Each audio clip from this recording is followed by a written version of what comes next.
بازان نے کہا کہ اگر محمد صلی اللہ علیہ وآلہ وسلم کی یہ بات درست ہے تو یقیناً وہ اللہ تعالیٰ کے سچے نبی ہیں، اور اگر ایسا نہیں ہے تو سوچوں گا کہ مجھے ان کے ساتھ کیا رویہ اپنانا چاہیے۔ پھر اس کے چند ہی روز بعد شیرویہ کا خط بازان کے پاس پہنچا، جس میں اس نے لکھا تھا، میں نے کسریٰ کو اپنی قوم کے انتقام میں قتل کر دیا ہے۔ اس نے ہماری قوم کے شریف لوگوں کو قتل کرنا، ان کی عورتوں کو کنیز بنانا اور ان کے مالوں کو چھیننا اپنی عادت بنا لی تھی۔ جب میرا یہ خط تمہارے پاس پہنچے تو اپنے پاس موجود تمام لوگوں سے میری اطاعت و فرما برداری کا عہد لے لو۔ بازان نے اس خط کو پڑھتے ہی ایک طرف پھینک کر اپنے مسلمان ہونے کا اعلان کر دیا، اور اس کے ساتھ ہی یمن میں رہنے والے سارے ایرانیوں نے اسلام قبول کر لیا۔ یہ تو عبداللہ بن حذیفہ رضی اللہ تعالی عنہ کے دعوت کے سلسلہ میں کسریٰ کے پاس جانے کا قصہ تھا۔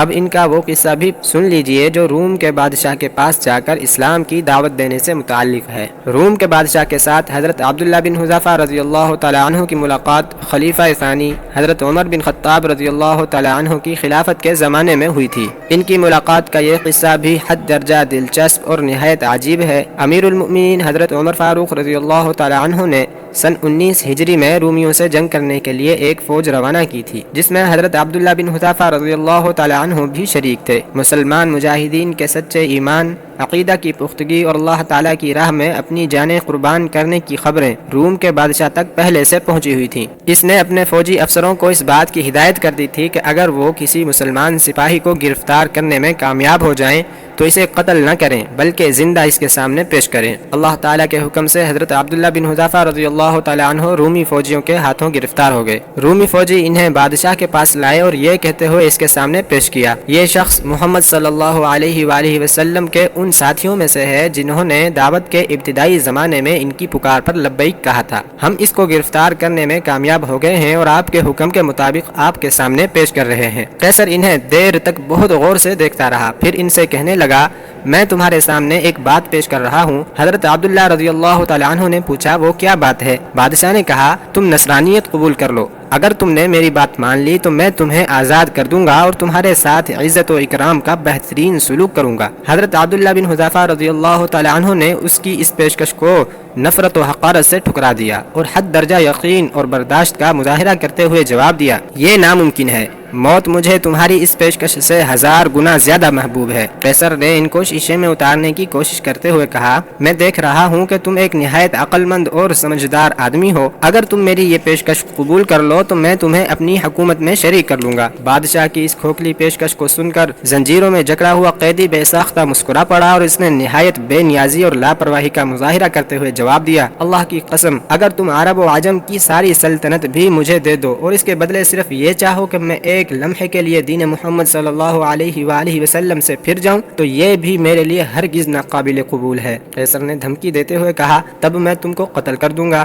حضرت عبداللہ بن حذیفہ رضی اللہ تعالی عنہ نے اس کی دھمکی سے ڈرے بغیر جواب دیا، تمہاری مرضی، جو چاہو کرو۔ پھر قیصر نے انہیں تختہ دار پر باندھنے کا حکم دیا۔ اس کے اس حکم کی فوراً تعمیل کی گئی اور انہیں تختہ دار پر باندھ دیا گیا۔ اس کے بعد اس نے جلاد سے رومی زبان میں کہا، اس کے دونوں ہاتھوں کے آس پاس تیر چلاؤ۔ وہ اس وقت بھی انہیں نصرانیت قبول کرنے کی دعوت دے رہا تھا مگر انہوں نے انکار کر دیا۔ پھر اس نے جلاد کو ان کے پاؤں کے ارد گرد تیر مارنے کا حکم دیا۔ اس دوران بھی وہ انہیں اپنا دین چھوڑنے کی دعوت دے رہا تھا لیکن انہوں نے پھر بھی انکار کیا۔ تب قیصر نے جلاد کو رک جانے کا اشارہ کیا اور کہا، اسے تختہ دار سے نیچے اتار دو۔ پھر اس نے ایک بڑی سی دیگ منگوائی، اس میں تیل ڈلوایا اور اسے آگ پر رکھوا دیا۔ جب تیل کھولنے لگا تو اس نے مسلمان قیدیوں میں سے 2 آدمیوں کو بلوایا اور ان میں سے ایک کو کھولتے ہوئے تیل میں ڈلوا دیا۔ اس میں پڑتے ہی مسلمان قیدی کے بدن کا گوشت الگ ہو گیا اور ہڈیاں نظر آنے لگیں۔ اس کے بعد قیصر نے حضرت عبداللہ بن حذیفہ رضی اللہ تعالی عنہ کی طرف رخ کرتے ہوئے پھر ان کو نصرانیت قبول کرنے کی دعوت دی مگر انہوں نے پہلے سے بھی زیادہ سختی کے ساتھ اس کی دعوت کو رد کر دیا۔ چنانچہ قیصر نے دوسرے مسلمان قیدیوں کو بھی اس تیل میں ڈلوایا اور ساتھ ساتھ وہ ان کو نصرانیت کی دعوت بھی دیتا رہا، جبکہ حضرت عبداللہ بن حذیفہ رضی اللہ تعالی عنہ برابر شدت سے انکار فرماتے رہے۔ چنانچہ جب وہ ان سے بالکل مایوس ہو گیا تو انہیں بھی اسی دیگ میں ڈالنے کا حکم دیا جس میں ان کے دونوں ساتھیوں کو ڈالا گیا تھا،